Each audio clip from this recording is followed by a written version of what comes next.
3 months had passed since the Battle of Earth.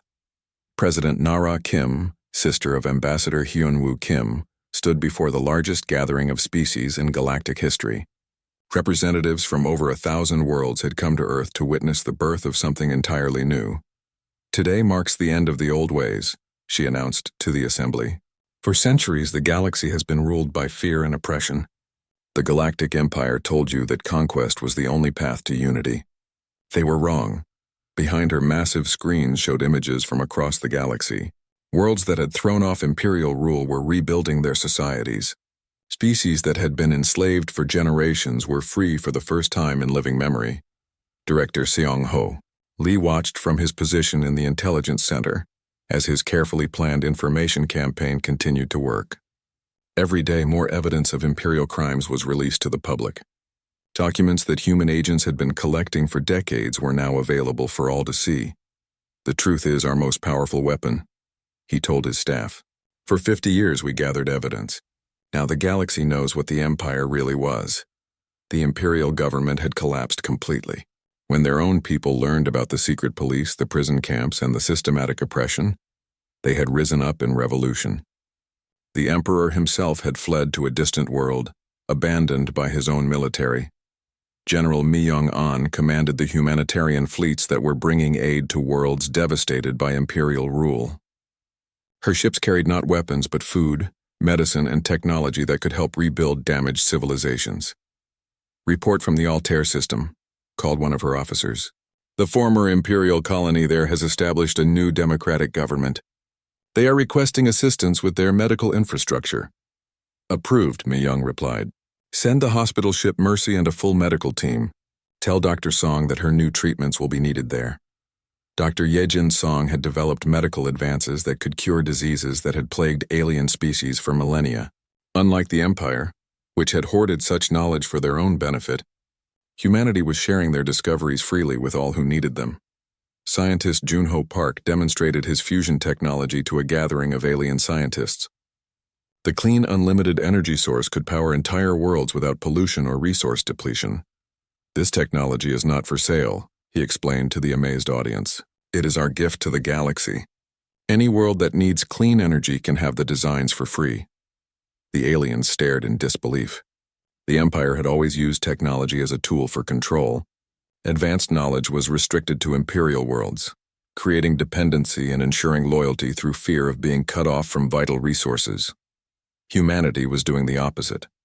They were giving away their most advanced technology to anyone who wanted it. Ambassador Kitae-han worked tirelessly to establish the new galactic government. The Terran Cooperative Council was unlike anything that had existed before. Instead of one species ruling over others, all members participated as equals. "The Empire failed because it was built on domination," he explained to the council members. "Our cooperative will succeed because it is built on partnership." Each world that joined the cooperative kept its independence and cultural identity. There were no imperial governors, no tribute payments, and no forced military service. Instead, worlds that joined shared resources, knowledge, and mutual defense agreements. The transformation was not without challenges. Some imperial loyalists tried to resist the changes, and a few worlds attempted to establish their own small empires. But these efforts failed when faced with the cooperative response of free worlds working together. Admiral Hyojin-Oh stood on her flagship, now openly visible in Earth orbit instead of disguised as mining equipment. Around her, the greatest fleet in galactic history was being used not for conquest, but for protection and humanitarian aid. "Admiral," reported her communications officer, "we have received requests for assistance from 47 worlds this week. Pirates are attacking trade routes in the former imperial sectors. Deploy Task Force 7 to the Outer Rim," she ordered. "Make it clear that attacks on civilian vessels will not be tolerated." The human fleet had become the galaxy's police force, protecting trade routes and defending smaller worlds from those who would prey on them. But unlike imperial forces, human ships were welcomed wherever they went. On the first anniversary of the Battle of Earth, representatives from over 3,000 worlds gathered for the signing of the Galactic Cooperation Charter. The document established principles that had never before existed in galactic government: equality between species, protection of individual rights, and the sharing of knowledge for the benefit of all. President Nara Kim signed the charter first, followed by leaders from across the galaxy. As each signature was added, another species committed to the radical idea that cooperation was stronger than conquest. 1 year ago, she said in her speech, the Empire attacked Earth because they believed we were weak. They confused our preference for peace with inability to defend ourselves. Today we have proven that strength comes not from the ability to conquer, but from the wisdom to cooperate. In the audience, former Grand Admiral Zeftar listened to her words. He was no longer an Imperial officer. The empire he had served no longer existed. Instead, he now worked as the advisor to the cooperative, helping to identify and reform corrupt Imperial institutions. I was wrong, he had told President Kim when he first requested asylum on Earth. My species spent centuries believing that only the strong survived. You have shown us that only the cooperative truly thrive. Ambassador Hyunwoo Kim, who had delivered humanity's first warning to the Empire, now served as the first Secretary General of the Galactic Cooperative Council. His first official act was to establish the Universal Declaration of Sentient Rights, protecting the freedom and dignity of all intelligent species.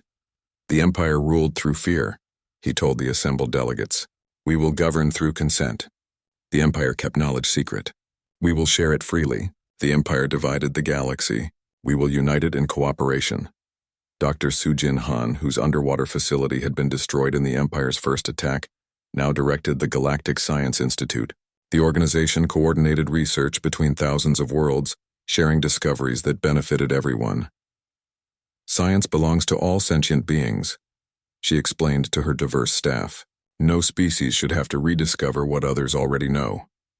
The transformation of the galaxy was not just political or technological, it was cultural. For the first time in centuries, different species were learning from each other instead of fighting.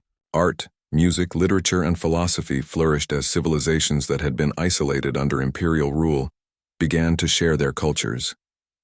Captain Dayun Park, who had played the role of a simple military escort during that first meeting with the Empire, now commanded the Galactic Defense Force. Her mission was not to conquer worlds, but to protect them from those who would return to the old ways of domination. We are not the galaxy's masters, she told her officers. We are its guardians. We fight so that others do not have to live in fear. As the second year of the cooperative began, humanity looked back on what they had accomplished. They had not simply defeated an empire. They had transformed an entire galaxy from a place of fear and oppression into a community of cooperation and mutual support. The warning they had given to the Empire had been simple. Do not mess with Earth. But the real message had been deeper. Humanity had been saying that there was a better way to organize galactic civilization, a way based on cooperation instead of conquest. The Empire had chosen not to listen to the warning, but the galaxy had listened to the message. And in listening, they had discovered something the Empire never understood. That true strength came not from the ability to destroy, but from the wisdom to build something better together. President Nara Kim stood in her office, looking out at Earth's blue oceans and green continents. Around the planet, ships from 1,000 worlds came and went in peaceful commerce and cultural exchange. The dream of galactic cooperation had become reality. We warned them, she said quietly to herself, remembering that first meeting with the Empire. We warned them not to mess with Earth. Not because we were dangerous, but because we knew peace was possible. The galaxy had learned that lesson well, and it would never forget. 3 years had passed since humanity joined the Galactic Council, and they were the best 3 years in human history. Jaemin Song stood on the observation deck of New Sol Colony and watched the sunrise over a world that had been impossible to live on just 2 years ago. The planet Kepler 442b had been a frozen wasteland when humans first found it. Now, thanks to Council terraforming technology, it had blue skies, flowing rivers, and cities that housed over 2 million people. Jaemin was the governor of this miracle world, and every morning he marveled at what they had achieved. Governor Song, his assistant, called from behind him. The daily reports are ready for your review. Jaemin smiled and walked back to his office. The reports were always good news these days. Food production was up. The population was growing. Trade with Earth was booming. Life was good. Back on Earth, Dr. Yoonji Park was having the time of her life. As head of the technology integration team, she got to work with alien science every single day. Today she was examining a council energy generator that could power an entire city, with something the size of a basketball. "It's incredible," she told her assistant, Dr. Minho. "The power output is beyond anything we could have imagined. Clean, unlimited energy. How does it work?" Minho asked, leaning over her shoulder to look at the device. "That's the mystery," Yunji admitted. "The council has shared the technology, but the core components are sealed. They say it's for safety reasons." Minho frowned. "Sealed? You mean we can't examine them?" "The council says the energy inside could be dangerous if handled incorrectly. They maintain the cores for us." Yunji shrugged. "Honestly, I'm just happy it works. We've got clean energy for the entire planet." Across the city, Dr. Wu Jin-nam was not as happy. The military strategist sat in his office, staring at reports that troubled him greatly. As Earth's security advisor, he was responsible for understanding all the new technology that was flowing into human civilization. The problem was, he didn't understand it. None of them did, not really. "Admiral Young-soo," he said into his communication device. "I need to speak with you urgently." Admiral Young-soo Kang arrived 20 minutes later, looking relaxed and cheerful. The admiral had been one of the biggest supporters of joining the council. "What's troubling you, Woo-jin?" he asked, settling into a chair. "It's all of it," Woo-jin said, spreading reports across his desk. "Look at these numbers. 97% of our power grid now runs on council technology. 89% of our ships use council engines. Even our communication networks depend on their systems. And?" Admiral Kang looked puzzled. "That's wonderful. We're more advanced than ever. But we don't understand any of it," Woo-jin insisted. "We can operate it, but we can't build it ourselves. We can't repair it if something goes wrong. We're completely dependent on them." Admiral Kang waved his hand dismissively. "You're being paranoid. The council has been nothing but generous. Why would we need to worry?" Woo-jin wanted to argue, but he could see it was useless. Everyone was drunk on the wonders of council technology. No one wanted to hear warnings about dependency. Meanwhile, at the diplomatic center, Hye-jin-oh was having her own concerns. As a junior diplomatic aide, she spent a lot of time with council representatives. Lately, she had been noticing things that bothered her. "Ambassador Jin-ho," she said to her supervisor, "have you noticed that the council representatives ask a lot of questions about our military?" Ambassador Jin-ho-yoon looked up from his reports. He had been Earth's chief liaison with the council for 2 years now, and had developed a deep respect for their alien allies. "Of course they do," he replied. "We're partners now. It's natural that they want to understand our capabilities. But they ask very specific questions," Hye-jin pressed, "about our population centers, our industrial capacity, our emergency protocols. Yesterday, Velnash asked me about Earth's defense systems in great detail. They're probably helping us improve our defenses," Jin-ho said. "The galaxy can be a dangerous place." Hye-jin wasn't convinced, but she knew better than to argue with her superior. Still, she started keeping detailed notes of every interaction with council members. Out in space, Captain Hyun-woo Park was patrolling the outer edges of human territory in his new ship. The UES Horizon 2 was 10 times more advanced than his old vessel, equipped with council technology that made it faster and more powerful than anything humans had ever built. "Captain," his communications officer called out, "we're receiving a priority message from Earth Command." "Put it through," Hyun-woo replied. The message was from Admiral Lee, and it contained wonderful news. The Council had approved humanity's expansion to 5 more star systems. They were offering even more advanced technology to help humans settle these new worlds. "Did you hear that, crew?" Hyun-woo announced over the ship's intercom. 5 more systems. "We'll have colonies from here to the Centauri cluster." The crew cheered. It seemed like humanity's expansion across the galaxy would never stop. Every month brought new opportunities, new worlds, new wonders. But not everyone was celebrating. Dr. Wu Jin-nam had been doing research that kept him awake at night. He had discovered that every piece of council technology contained components that humans couldn't examine or understand. More troubling, these components were all connected to a central network. "It's like they have a back door into everything," he told his research assistant. "Dr. Soo-jin, our power plants, our ships, our communication systems, even our defense networks, they could access all of it if they wanted to." "But why would they want to?" Soo-jin asked. "They're our allies. I don't know, Wu Jin admitted, but I don't like it. I've been trying to develop backup systems that don't rely on council technology, but I keep getting told it's a waste of resources. His fears seemed silly in the face of humanity's success. The colonies were thriving. Trade was booming. Scientific discoveries were happening every day. Earth had never been more prosperous or secure. Governor Jamin Song was preparing for the 3rd anniversary celebration of the Kepler colony when he received an interesting message. It was from a council scientific mission that wanted to visit his world. They said they were studying human adaptation to new environments. Of course, he replied immediately. We'd be honored to host you. The council scientists arrived a week later.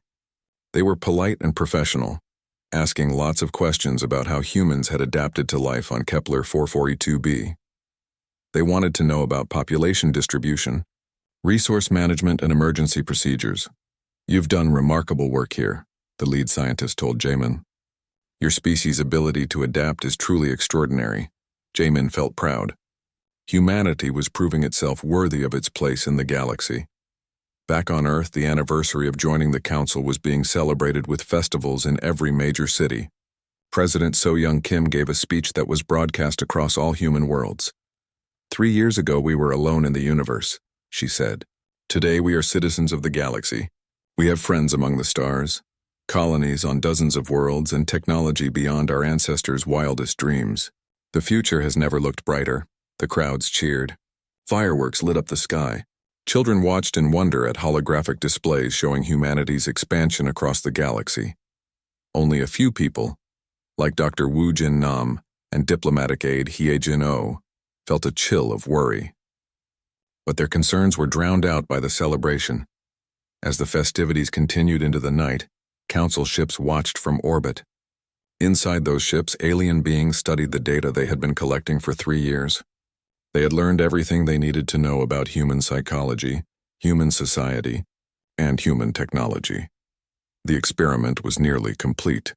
Ambassador Velnash stood in the command center of the council fleet, its crystal body pulsing with satisfaction. The humans had exceeded expectations in every way. Their adaptability was remarkable. Their refusal to surrender even in hopeless situations was extraordinary. Most importantly, their complete trust had made them utterly vulnerable. Begin final preparations, Velnash commanded. The test phase is ending. Soon, we will have all the data we need for the real war that is coming. In the cities below, humans continued to celebrate their bright future, unaware that their golden age was about to end in the most terrible way possible. It started at exactly 1432 Universal Standard Time on what would forever be known as Black Friday. Communications Officer Sujin Bang was eating lunch aboard the orbital station Hermes, when every screen in the control room suddenly went black. What happened? She called out to her colleague, Technician Dongwu. I don't know, he replied, frantically pushing buttons that did nothing. All the council systems just shut down simultaneously. Sujin felt a cold fear creep into her stomach. All of them? Everything. Power, navigation, life support, backup systems. Only our old Earth-built emergency systems are still working. Down on the surface of Kepler Colony, Governor Jamin Song was in a meeting when the lights went out. Not just the lights, but everything. The climate control system stopped. The air recyclers fell silent. The gravity generators that kept the artificial atmosphere stable began to fail. Emergency power, he shouted, but his staff were already running to their stations. They switched to the backup systems, but those were failing too. Sir, his emergency coordinator said, her voice shaking. It's not just us. We're getting distress calls from every human settlement in the system. On Earth, Dr. Yunji Park was in her laboratory when the energy generators simply stopped working. The devices that had powered entire cities for 3 years became nothing more than expensive paperweights. Emergency sirens began wailing across the planet as power grids collapsed one by one. This is impossible, she said, staring at the dead generator. There was no warning, no system failure. It just stopped. Her assistant, Dr. Minho, was trying to reach the council technical support, but the communication systems were dead too. I can't reach anyone. All council communications are down. At Earth Command, Admiral Young-Soo Kang stood in the emergency command center, watching as reports flooded in from across human space. Every world, every colony, every ship equipped with Council technology was going dark. "Sir," reported Intelligence Officer He Young, "we're receiving emergency transmissions from 17 colonies. They're all reporting complete system failures." Dr. Wu Jin Nam burst into the command center, his face pale but his eyes blazing. "I warned you this would happen. They have remote access to everything." "Not now, Wu Jin," Admiral Kang snapped. "We need solutions, not accusations." "The solution was to never become dependent on them in the first place," Wu Jin shot back. "But it's too late for that now." Aboard the space station Hermes, Su Jin Bang managed to establish contact with Earth using an old communication system that hadn't been upgraded with Council technology. What she heard made her blood freeze. "This is Earth Command emergency broadcast. We are under attack. Repeat, we are under attack. All colonies report immediate evacuation to emergency shelters." This is not a drill, but evacuation was impossible. The ships wouldn't start. The transportation systems were dead. The emergency shelters were sealed by electronic locks that no longer responded. On Mars Colony, Chief Engineer Inesio Lim was desperately trying to restart their life support systems when she saw them through the observation dome. Ships. Massive alien ships appearing out of nowhere, surrounding the colony. "This is Mars Colony calling anyone," she broadcast on the old radio system. "We have hostile ships in orbit." "Repeat, hostile ships." The transmission was cut off as a beam from one of the ships struck the colony's main power plant. The explosion lit up the Martian sky like a second sun. Similar scenes were playing out across human space. Council fleets emerged from hyperspace around every human world simultaneously, their timing perfect, their coordination flawless. On Earth, President So Young Kim stood in the emergency bunker beneath the Capitol, watching the destruction unfold on screens fed by the few remaining Earth-built satellites. "How is this possible?" she whispered. "They were our allies." Ambassador Jin Ho-yoon sat slumped in a chair, his face in his hands. "I trusted them completely. We all did." The answer came in a transmission that reached every surviving human communication system simultaneously. The face of Ambassador Velnash appeared on screens across human space, its crystal body no longer beautiful but terrifying. "Greetings, humans of Earth," Velnash said in that same musical voice that had once sounded so welcoming. "Your species has served its purpose admirably." President Kim stepped closer to the screen. "What purpose? What are you talking about?" As if it could hear her, Velnash continued. "For 1,000 years the Galactic Council has faced a terrible truth.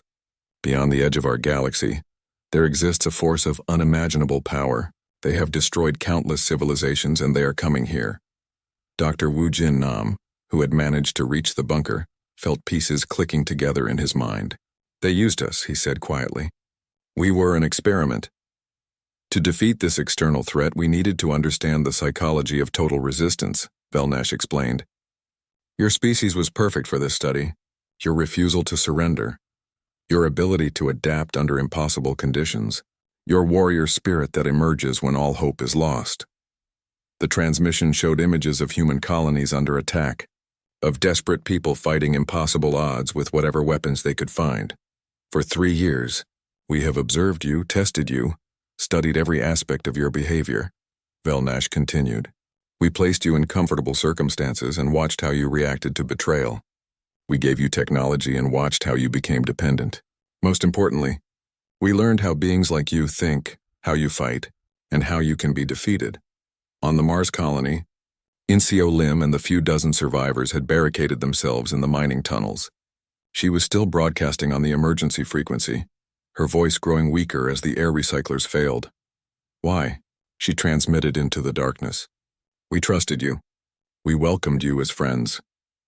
The response came from Council ships orbiting the colony. "Friendship was never part of the equation. You were laboratory subjects, nothing more. Your children, your dreams, your civilizations, all of it was simply data to be collected." In the tunnels beneath New Seoul Colony, Governor Jae-min Song held his dying daughter in his arms. The little girl who had been born on this world, who had known only the golden age of human expansion, was suffocating as the atmosphere leaked away. "Daddy," she whispered, "why are the Star Friends hurting us?" Jaemin had no answer. How do you explain betrayal to a child? Across human space, the death toll was climbing into the billions. Worlds that had thrived under council protection became graveyards. Ships that had carried humans to new homes drifted empty in space. But something unexpected was happening. In the deepest tunnels of Mars, Incio Lim was still alive, still broadcasting.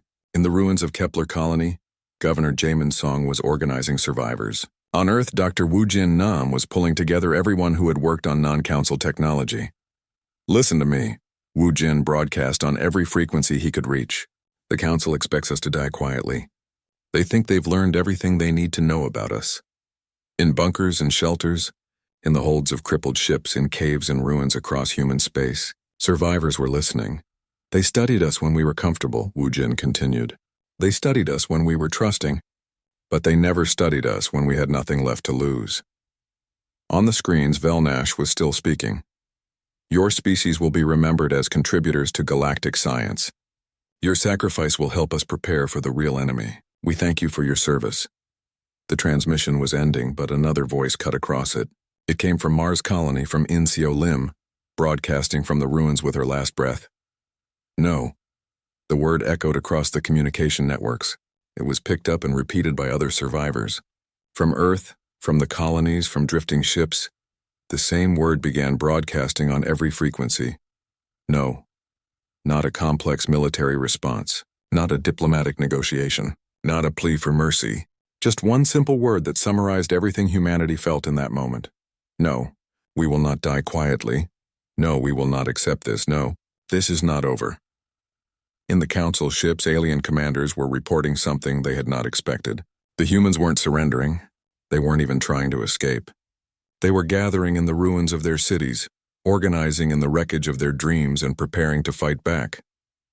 This is unexpected, Velnash admitted to its fellow council members. Our projections showed they would either surrender or die within days. Perhaps we do not understand them as well as we thought, suggested another council member. On Earth, the President So Young Kim stood among the few remaining government officials and made a decision that would change everything. Send a message to every human in the galaxy, she ordered. Tell them that Earth has not surrendered. Tell them that we will never surrender. The message went out, carried by the few remaining Earth-built communication systems. This is President Kim to all human colonies.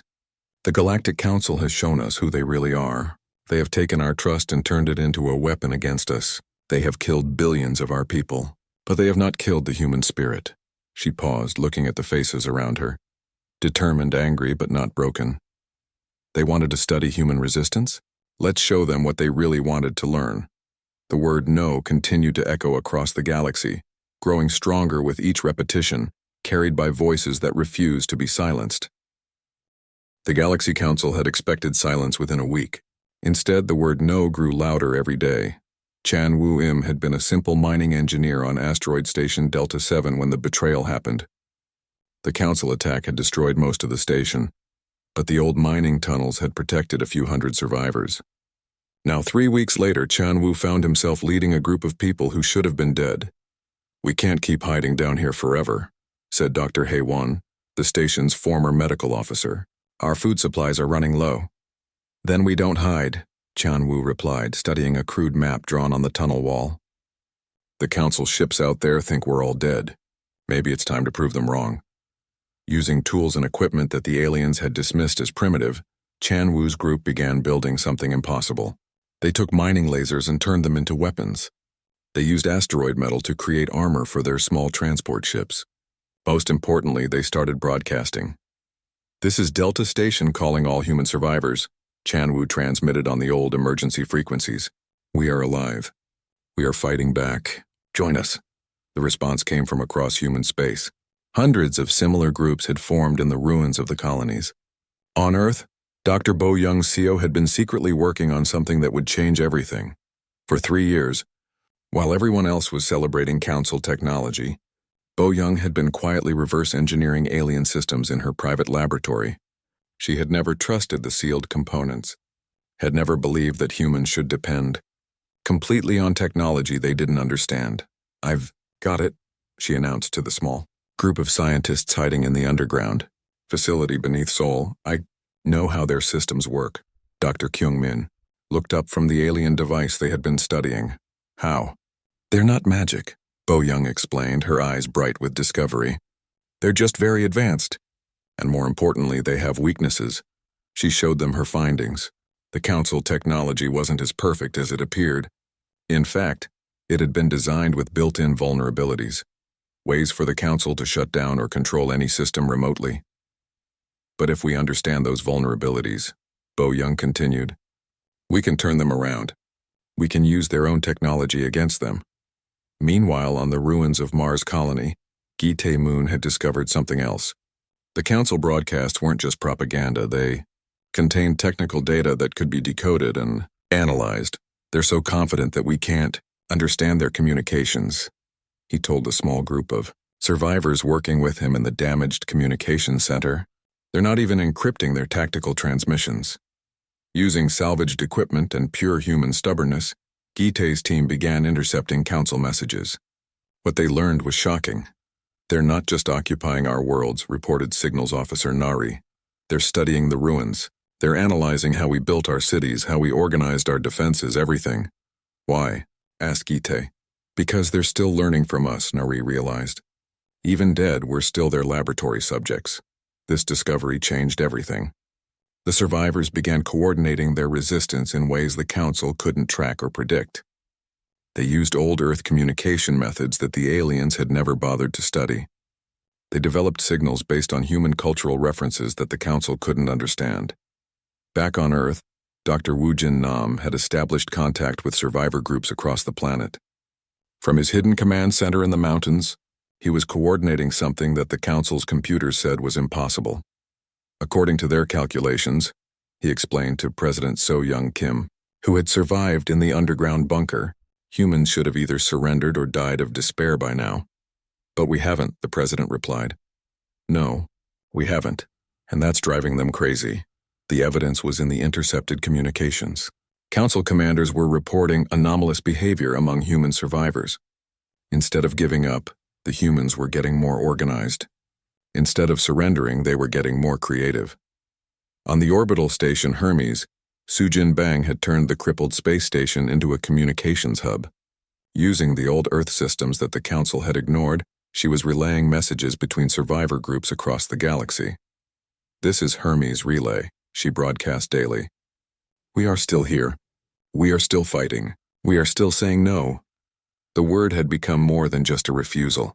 It had become a weapon. Every time a Council ship detected human survivors, they heard the same transmission. No, no, we will not surrender. No, we will not despair. No, you have not won. Yan Wuxin, a former psychology professor who had escaped from the ruins of New Beijing, had been studying the Council's own psychological warfare tactics. What she discovered made her laugh for the first time since Black Friday. They don't understand us at all, she told her small group of survivors. They studied us for 3 years, but they only saw what they wanted to see. What do you mean? Asked Dr. Ji-hoon, a fellow academic who had been helping with the analysis. They saw us when we were comfortable, when we were trusting, when we had something to lose, Yan Wu explained. But they never really understood what happens to humans when we have nothing left to lose, she showed them. Intercepted Council communications where alien commanders complained about irrational human behavior and impossible, persistence in hopeless situations. They expected us to act logically, Yan Wu continued. When faced with certain death, most species surrender to preserve what they can. But humans? When we have nothing left to lose, we become something they've never encountered before. The proof was everywhere. On colony worlds that should have been silent graveyards, human survivors were building impossible things from the wreckage. They were creating weapons from farming equipment, turning children's toys into communication devices, using their own blood to power emergency systems when nothing else would work. Chanwuim's asteroid station had become the center of a growing network of resistance. His miners had learned to hide in the asteroid belt, using the rock formations to ambush Council patrol ships. We can't win a direct fight, Chanwu admitted to his expanding group of followers. But we don't need to. We just need to keep proving that we're not dead. The psychological effect on the Council was beginning to show. Their communications revealed growing frustration and confusion. They had planned for a quick extermination, followed by detailed study of the wreckage. Instead, they found themselves fighting a war against an enemy that refused to acknowledge it was defeated. Dr. Bo Young Seo had been sharing her discoveries with survivor groups across human space. The technical information she had gleaned from Reverse Engineering Council technology was spreading like wildfire through the resistance networks. "We can build our own FTL drives," she announced, during a coded transmission. "Primitive ones, but they'll work, and the Council won't be able to shut them down remotely." "How?" asked Governor Jamin Song, transmitting from the caves beneath Kepler Colony where he was still leading survivors. "Because they're built with human engineering principles." "Not Council ones," Bo Young replied. "They're ugly, inefficient, and completely unpredictable. The aliens won't know how to counter them because they don't make logical sense." This was the key insight that changed everything. The Council's greatest strength, their logical, efficient, perfectly coordinated technology, was also their greatest weakness. They couldn't understand or predict systems that were built on human stubbornness rather than logical design. The Resistance began building ships that shouldn't have been able to fly, weapons that violated basic engineering principles, and communication systems that worked through sheer determination rather than proper signal processing. "It's beautiful," Chan Wu said as he watched the first human-built ship since Black Friday launch from his asteroid base. The ship was a patchwork of salvaged materials held together with mining cables and prayers, but it flew. The Council response was immediate. Fleet Admiral Velnash transmitted directly to the human survivors. "Your resistance is pointless. You cannot win. We have studied your species thoroughly. We know your weaknesses, your limitations, your psychological breaking points." The response came from every human survivor group simultaneously, broadcast on every frequency, growing stronger with each voice that joined it. No. But this time, the word carried something new. It wasn't just defiance anymore. It was confidence. From her hidden laboratory on Earth, Dr. Bo Young Seo added her own message to the broadcast. "You studied us when we were civilized. You never studied us when we were desperate." From the asteroid belt, Chan Wu Im transmitted, "You learned how to defeat the humans you created. You never learned how to defeat the humans you betrayed." From Mars Colony, the few remaining survivors sent their own message. "You wanted to understand human resistance, congratulations. Now you get to experience it." The Council had made a fundamental error. They thought they were studying humanity's greatest strength, the refusal to surrender. But they had never understood that this strength only truly emerged when humans had lost everything else. Now, in the ruins of their civilization, humanity was becoming something the galaxy had never seen before, not the comfortable, trusting species that had joined the Council 3 years ago, but something forged. 6 months after Black Friday, the Galaxy Council discovered that their greatest fear was not the enemy from beyond the galaxy. It was what they had created from their betrayal of humanity. Sun Ho-an stood on the bridge of the ship Defiance, watching a Council supply convoy approach through the asteroid field. 6 months ago, Sun Ho had been a cargo pilot for mining operations. Today, he commanded a fleet of 30 ships built from salvaged alien hulks and human determination. "All ships, remember the plan," he transmitted to his fleet. "Hit fast, take what we need, and disappear. We're not trying to destroy them. We're trying to teach them fear." The Council convoy never saw them coming. The human ships struck from multiple directions at once, their movements completely unpredictable to alien tactical computers. They used weapons that shouldn't have worked and tactics that made no logical sense. Within minutes, the convoy was scattered, and half their supplies were in human hands.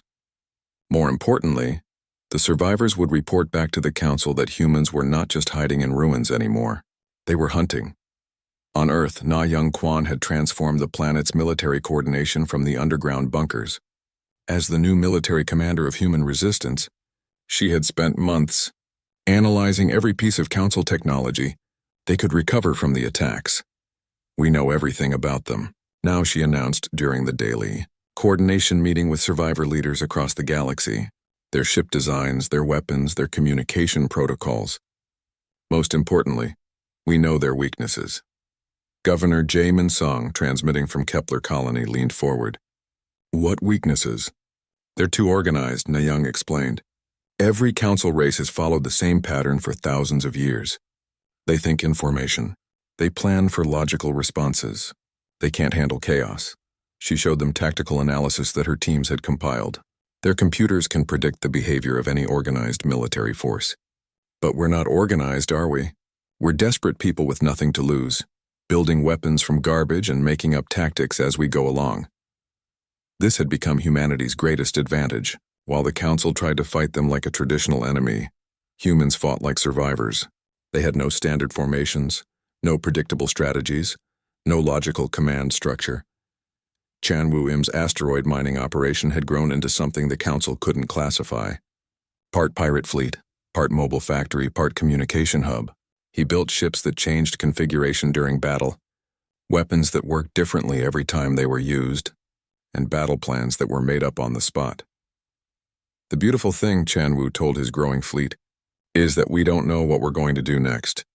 So how can they? The psychological effect on the Council was devastating. Their report spoke of impossible human behavior and tactical responses that violate all known military doctrine. Dr. Bo Young Seo had established hidden laboratories on 17 worlds, each one producing technology that the Council couldn't understand or counter. Her greatest achievement was a new form of faster-than-light travel that worked on principles the aliens had never encountered. It's based on human stubbornness, she explained, to a gathering of resistance scientists. Instead of calculating the most efficient path through space, our drive simply refused to accept that distance should be a limitation. The technology was crude and dangerous, but it worked. More importantly, Council ships couldn't track it because it didn't follow any known laws of physics. We're not building better technology, Bo Young continued. We're building human technology. Technology that works because we believe it should, not because it makes sense. This was the revelation that changed everything. Humanity had spent 3 years trying to understand alien science. Now they were creating their own science based on human principles that the galaxy had never seen before. The Council's greatest mistake became clear when Yan Wu Xin published her psychological analysis of the situation. Broadcasting from her hidden research station, she explained what the aliens had never understood. They studied us as subjects in a laboratory, she said. But you can't understand a species by watching them in comfortable conditions. Human nature only fully emerges under pressure. She had been analyzing Council communications for months, tracking their growing confusion and fear. They expected us to break down when they took away our technology. Instead, we learned to build our own. They expected us to despair when they destroyed our cities. Instead, we learned to live in the ruins. They expected us to surrender when faced with impossible odds. Instead, we learned to enjoy impossible odds. The turning point came when Sun Ho-An's fleet encountered a full Council battle group near the ruins of Titan Station. By all logic, 30 improvised human ships should have been destroyed instantly by 20 advanced alien warships. Instead, the humans did something the Council computers couldn't process. They attacked individually, each ship using completely different tactics, weapons, and approach patterns. Some ships rammed directly at the enemy. Others used their mining lasers to cut through alien hulls. One ship simply started broadcasting human music at such volume that it jammed Council communications. The battle lasted 4 hours and ended with the complete destruction of the Council battle group. Not because the human ships were superior, but because the aliens couldn't adapt to fighting an enemy that made no sense. Report, demanded Fleet Admiral Velnash. When the survivors limped back to the Council, "Fleet, we cannot fight them," the surviving captain replied. "They do not follow any known patterns of warfare. Our tactical computers cannot predict their moves because their moves are not logical." "Then we will send more ships," Velnash decided. "Sir," the captain continued, "they are not fighting to win territory or resources. They are fighting to prove that they cannot be defeated. Every battle makes them stronger, not weaker." This was the truth that the Council finally began to understand. Humanity was not fighting a traditional war. They were fighting to demonstrate that betrayal has consequences. From his command center on the rebuilt Mars colony, Huan Suo, now leading the Mars resistance, sent a message that reached every corner of the galaxy. To the Galaxy Council and all who served them, you wanted to study human resistance to prepare for your war against an external enemy. Congratulations, you have succeeded beyond your wildest fears. The message continued, as reports flooded in from across human space. 17 colony worlds had been rebuilt using purely human technology. Over 200 ships now formed the human resistance fleet. Most shocking of all, humans had begun to wage psychological warfare that was breaking down council discipline. You taught us that friendship is a lie, Huan Su's message continued. You taught us that trust is weakness. You taught us that the only beings we can depend on are ourselves. Most importantly, you taught us that the galaxy is ruled by those who are willing to commit genocide for their own purposes. Council communications were reporting something unprecedented: rebellion among their own member species. The brutality of humanity's betrayal had shocked other alien races, and some were beginning to question Council authority. We offered cooperation, Huan Su concluded. You chose war. We offered trust. You chose betrayal. We offered friendship. You chose genocide. Now you live with the consequences. The final revelation came when Dr. Bo Young Seo made her greatest discovery. Hidden in the deepest files of recovered Council technology, she found the truth about the external threat the Council claimed to fear. There is no external enemy, she announced during a galaxy-wide broadcast. The Council invented the threat to justify their actions. They betrayed us not to prepare for war, but to test whether they could completely destroy a member species without consequences. The evidence was overwhelming. The external threat was a fabrication designed to cover the Council's real purpose, establishing absolute control over the galaxy through fear and betrayal. They needed to know if they could betray anyone completely, Bo Young continued. They chose humanity as their test case because we were the newest members, the most trusting, the most dependent on their technology. The galaxy's response was immediate. Rebellions broke out on Council worlds. Member species began withdrawing their support. The careful balance of power that had maintained the Council for millennia began to collapse. In the chaos, one voice rose above all others. It came from Earth, from President So Young Kim, who had survived in the bunkers and emerged to lead humanity's response. To every species in this galaxy who has ever trusted the Council, who has ever depended on their protection, who has ever believed their promises, look at what they did to us. Look at how easily they turned our trust into our destruction. Ask yourself, what makes you think you're safe? The message ended with humanity's final word to the Galaxy Council, spoken by every human survivor simultaneously, broadcast from every human ship and colony. You asked what humanity could offer the galaxy. Now you know. We offer the promise that tyrants will always face consequences. We offer the demonstration that some things cannot be broken, no matter how much power you have. We offer proof that betrayal creates enemies more dangerous than any you could imagine. The word that had started as desperate defiance had become something that shook the foundations of galactic civilization.